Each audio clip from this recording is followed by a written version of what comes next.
U.S. is very good at coming into situations that don't involve them, and as a result, if they deem somebody to be a issue for them, the whole culture, the agenda, they're gonna come at you.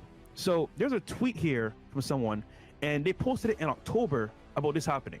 So read what it says here, if you don't mind, Myron, coming up. My sources in law enforcement have told me Andrew Tate will be arrested end of 2022, early 2023. No matter if he is guilty or not, the Romanian government is under intense pressure from the United States and big tech to shut him down. And that was on October 11, 2022, and this guy called it. Okay. You can put it down now. Yeah. And we know the Tates are well known in Romania. Everyone respects them, shows them love, even the girls as well, because we were there, we saw that happen in real time. And they were raided in April as well. Exactly. Which we could talk about that after, but go ahead. I think personally, added to that as well, there was a push from someone, maybe it's US, maybe it's outside source, to go after him and record it to post it all over social media to paint him in a bad light. That's what I think. And the other thing too, right? Again, this is fact. This is not my opinion. Back in April, what occurred was essentially, Andrew, right, was swatted. I know some people are saying like, no, you weren't swatted. They searched your house. No, he was swatted, and I'll explain why. Law enforcement works differently in other countries, guys. Someone called the U.S. Embassy, right, and said that there was a girl being held against her will at their home.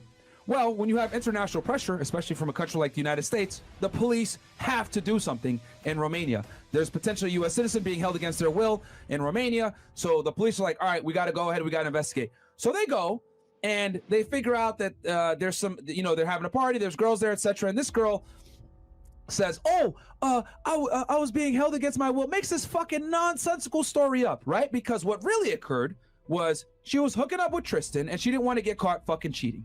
That's the reality, all right? So she, instead of taking accountability and saying, oh, I'm here because I don't like you anymore, to her boyfriend, essentially, she lies and says, oh, no, I'm being held against my will, etc. Well, thankfully, the Tates have an extensive camera system, all right? And they had a bunch of girls at the house that verified that the girls were there, they were partying, they're having a good time. And on top of that, the girl that accused the Tates of kidnapping her or whatever, she went out of the mansion to get food, pizza, and then came back in. Pizza. Tell me, if you're being kidnapped, right? Would you order pizza? Pizza comes, you leave the compound, gets that pizza. Wouldn't you like run or tell the pizza guy, give me a ride home or some shit like that? No, she walks back in.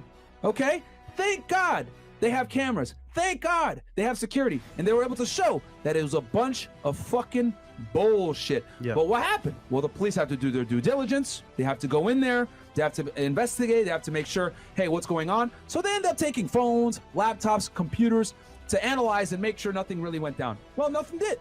And they were able to give them all their stuff back, and it was fine. But now, right, allegation comes